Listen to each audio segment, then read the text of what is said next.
कभी सबका चहेता रहा यस बैंक अब डूबने की कगार पर है।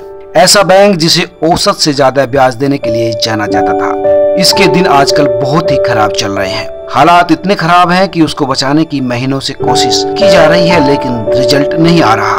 SBI अब उसे बचाने के लिए आगे आया है, लेकिन बैंकों की दुनिया में इस चमकते सितारे को एकदम डूब जाना लोगों को आश्चर्य में डाल रहा है। लोग जानना चाहते हैं कि आखिर ऐसा हुआ क्यों। दरअसल इस कहानी की शुरुआत राणा कपूर के परिवार के सामंती माहौल और आपसी कलह से होती है। सबसे पहले समझते हैं कि कब और कैसे शुरू हुआ था ये बैंक। दरअसल दोस्तों, ये बैंक ज्यादा पुराना नहीं है। 2004 में राणा कपूर ने अपने रिश्तेदार अशोक कपूर के साथ मिलकर इस बैंक की शुरुआत की।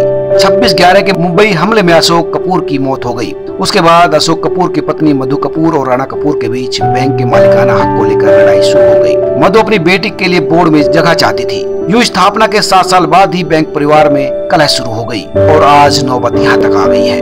देश के चौथे सबसे बड़े निजी बैंक यानी यस बैंक की मौजूदगी पूरे देश में है। इसका हेडक्वार्टर मुंबई में है। बैंक का नेटवर्क काफी बड़ा है। देश भर में इसके 1000 से ज्यादा ब्रांच हैं और 1800 से ज्यादा ATM हैं। इस बैंक की महिला स्पेशल ब्रांच भी है जो यस ग्रेस ब्रांच के नाम से जानी जाती है। इसमें महिलाओं के लिए खास प्रोडक्ट ऑफर होते हैं। सबसे बड़ी बात यह है कि इस ब्रांच में केवल महिला ही हैं। इसके अलावा देश के 30 से भी ज्यादा यस SMI ब्रांच भी है जो SMEs को स्पेशलाइज्ड सर्विस मुहैया कराते हैं। वित्त मंत्रालय की तरफ से 5 मार्च 2020 की शाम 6 बजे से 3 अप्रैल तक बैंक के डिपॉजिटर्स पर पाबंदी लगा दी गई है। विड्रॉल की लिमिट कर दी गई है और इसके अलावा और दूसरी भी कई पाबंदियां हैं। इस पूरी अवधि में खाता धारक सिर्फ 50,000 रूपए ही निकाल पाएंगे। यदि किसी खाता धारक के इस बैंक में 1 से ज्यादा खाते हैं तब भी वो कुल 50,000 रूपए ही निकाल सकेगा। यह नोटिफिकेशन रिजर्व बैंक के आवेदन पर जारी किया गया है। अधिसूचना में ये भी कहा गया है कि यदि किसी खाता धारक ने बैंक से कर्ज ले रखा है या उस बैंक की कोई देनदारी है तो उस राशि को लौटाने के बाद ही डिपॉजिट से पैसा निकाला जा सकता है।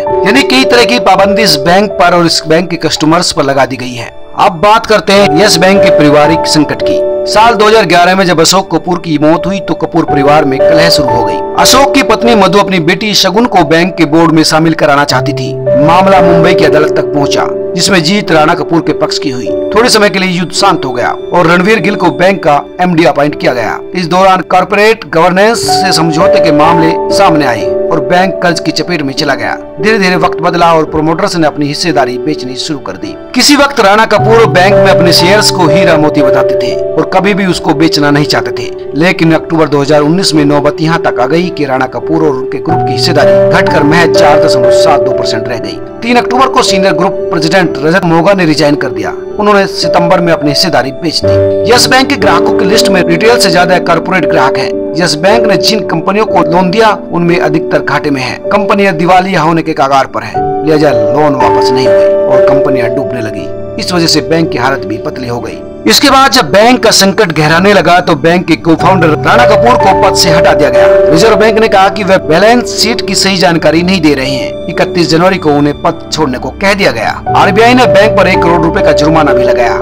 आरोप है कि बैंक मैसेजिंग सॉफ्टवेयर स्विफ्ट के नियमों का पालन नहीं कर रहा है। इस सॉफ्टवेयर का इस्तेमाल बैंक लेन देन के लिए करते हैं। हालांकि इस दौरान बैंक ने फंड जुटाने की कोशिश भी की, लेकिन लक्ष्य पूरे नहीं किए गए। अगस्त 2019 में मूडीज ने भी बैंक की रेटिंग घटा दी और ज्यादातर एजेंसी भी इसे लेकर आश्वस्त नहीं रही। रेटिंग घटने से बैंक की हालत और खराब हो गई। बाजार में नेगेटिव संकेत पहुंचे। सितंबर 2018 में यस बैंक का मार्केट कैप 80,000 करोड़ रुपए के आसपास था। वह 90% से ज्यादा कम हो गया। अगस्त 2018 में बैंक के शेयर का प्राइस 400 रुपए था, जो नकदी की कमी के चलते फिलहाल 37 रुपए के आसपास है। तमाम पाबंदियों के बीच अब RBI यस बैंक के बही खाते एक्सेस क्वालिटी का मूल्यांकन करेगा और उसके बाद तय करेगा कि आगे क्या करना है। उम्मीद है कि 30 दिनों के भीतर यह तय कर लिया जाएगा कि देश के चौथे बड़े निजी बैंक का मर्जर होगा या टेक ओवर। तो दोस्तों, ये थी यस बैंक के परिवार की कलह, जिस वजह से आज ये बैंक इस हालत में पहुंचा। सब्सक्राइब करें, लाइक करें और अपने दोस्तों के साथ शेयर भी करें।